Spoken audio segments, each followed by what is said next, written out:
ସମସ୍ତଙ୍କୁ ତାଙ୍କ ବାବଦରେ ଜଣାଇଛି। ମୁଁ ସର୍ବ ଶୀର୍ଷ ନେତୃତ୍ୱଙ୍କୁ ଅବଗତ କରାଇଛି। ମୁଁ ଆପଣଙ୍କୁ 2-3 ଦିନ ସମୟ ମାଗୁଛି।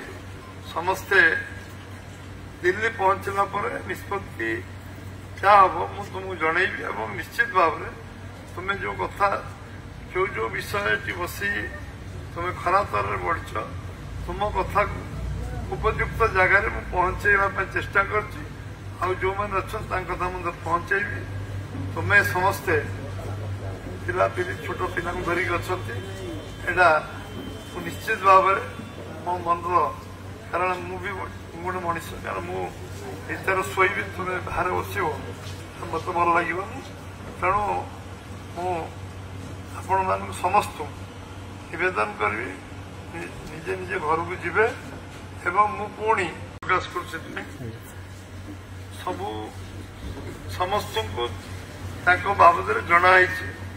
ମୁଁ ସର୍ବ ଶୀର୍ଷ ନେତୃତ୍ୱଙ୍କୁ ଅବଗତ କରାଇଛି। ମୁଁ ଆପଣଙ୍କୁ 2-3 ଦିନ ସମୟ ମାଗୁଛି। ସମସ୍ତେ ଦିଲ୍ଲୀ ପହଞ୍ଚିଲା ପରେ ନିଷ୍ପତ୍ତି ଯାହା ହେବ ମୁଁ ତୁମକୁ ଜଣେଇବି ଏବଂ ନିଶ୍ଚିତ ଭାବରେ ତୁମେ ଯେଉଁ କଥା ଯେଉଁ ବିଷୟ ଏଠି ବସି ତୁମେ ଖରାପ ତରରେ ବଢ଼ିଛ ତୁମ କଥାକୁ ଉପଯୁକ୍ତ ଜାଗାରେ ମୁଁ ପହଞ୍ଚେଇବା ପାଇଁ ଚେଷ୍ଟା କରିଛି। ଆଉ ଯେଉଁମାନେ ଅଛନ୍ତି ତାଙ୍କ କଥା ମଧ୍ୟ ପହଞ୍ଚେଇବି।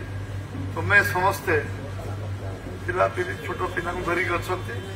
ଏଇଟା ମୁଁ ନିଶ୍ଚିତ ଭାବରେ ମୋ ମନର, କାରଣ ମୁଁ ବି ଗୋଟେ ମଣିଷ, କାରଣ ମୁଁ ଭିତରେ ଶୋଇବି, ତୁମେ ବାହାରେ ବସିବ ମୋତେ ଭଲ ଲାଗିବନି।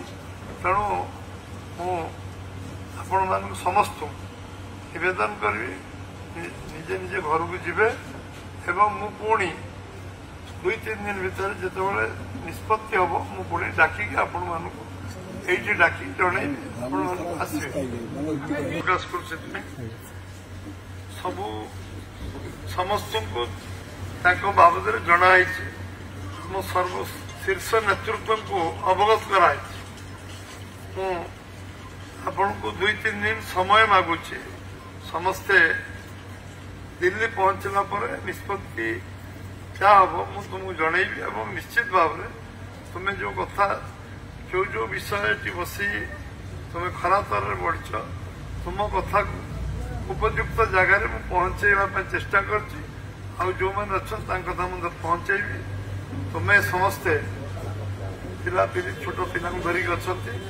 ଏଇଟା ମୁଁ ନିଶ୍ଚିତ ଭାବରେ ମୋ ମନର, କାରଣ ମୁଁ ବି ଗୋଟେ ମଣିଷ, କାରଣ ମୁଁ ଭିତରେ ଶୋଇବି, ତୁମେ ବାହାରେ ବସିବ ମୋତେ ଭଲ ଲାଗିବନି। ତେଣୁ ମୁଁ ଆପଣମାନଙ୍କୁ ସମସ୍ତଙ୍କୁ ନିବେଦନ କରିବି ନିଜେ ନିଜେ ଘରକୁ ଯିବେ ଏବଂ ମୁଁ ପୁଣି 2-3 ଦିନ ଭିତରେ ଯେତେବେଳେ ନିଷ୍ପତ୍ତି ହେବ ମୁଁ ପୁଣି ଡାକିକି ଆପଣମାନଙ୍କୁ ଏଇଠି ଡାକିକି ଜଣେଇବି, ଆପଣମାନଙ୍କୁ ଆସିବେ। ପ୍ରକାଶ କରୁଛି ସମସ୍ତଙ୍କୁ ତାଙ୍କ ବାବଦରେ ଜଣାଇଛି। ମୁଁ ସର୍ବ ଶୀର୍ଷ ନେତୃତ୍ୱଙ୍କୁ ଅବଗତ କରାଇଛି। ମୁଁ ଆପଣଙ୍କୁ 2-3 ଦିନ ସମୟ ମାଗୁଛି।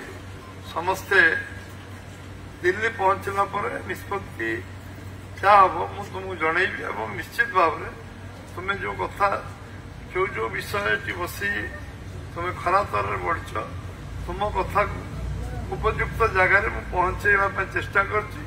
ଆଉ ଯେଉଁମାନେ ଅଛନ୍ତି ତାଙ୍କ କଥା ମଧ୍ୟ ପହଞ୍ଚେଇବି। ତୁମେ ସମସ୍ତେ ପିଲାପିଲି ଛୋଟ ପିଲାଙ୍କୁ ଧରିକି ଅଛନ୍ତି। ଏଇଟା ମୁଁ ନିଶ୍ଚିତ ଭାବରେ ମୋ ମନର, କାରଣ ମୁଁ ବି ଗୋଟେ ମଣିଷ, କାରଣ ମୁଁ ଭିତରେ ଶୋଇବି, ତୁମେ ବାହାରେ ବସିବ ମୋତେ ଭଲ ଲାଗିବନି। ତେଣୁ ମୁଁ ଆପଣମାନଙ୍କୁ ସମସ୍ତଙ୍କୁ ନିବେଦନ କରିବି ନିଜେ ନିଜେ ଘରକୁ ଯିବେ ଏବଂ ମୁଁ ପୁଣି 2-3 ଦିନ ଭିତରେ ଯେତେବେଳେ ନିଷ୍ପତ୍ତି ହେବ ମୁଁ ପୁଣି ଡାକିକି ଆପଣମାନଙ୍କୁ ଏଇଠି ଡାକିକି ଜଣେଇବି, ଆପଣମାନଙ୍କୁ ଆସିବେ। ପ୍ରକାଶ କରୁଛି ସମସ୍ତଙ୍କୁ ତାଙ୍କ ବାବଦରେ ଜଣାଇଛି। ମୁଁ ସର୍ବ ଶୀର୍ଷ ନେତୃତ୍ୱଙ୍କୁ ଅବଗତ କରାଇଛି। ମୁଁ ଆପଣଙ୍କୁ 2-3 ଦିନ ସମୟ ମାଗୁଛି।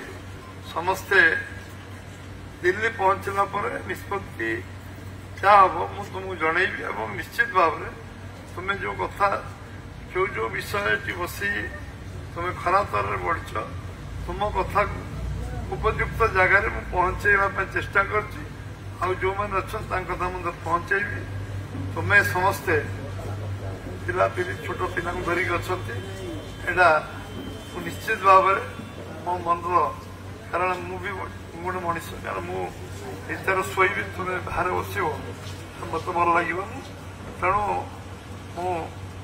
आपण मान समस्त निवेदन करी निजे निजे घर को जीवे एवं मु पुणी 2-3 दिन भीतर जिते निष्पत्ति हम मु पुणी डाकिकी आपण मानक ये डाकी जन आपण आसवे।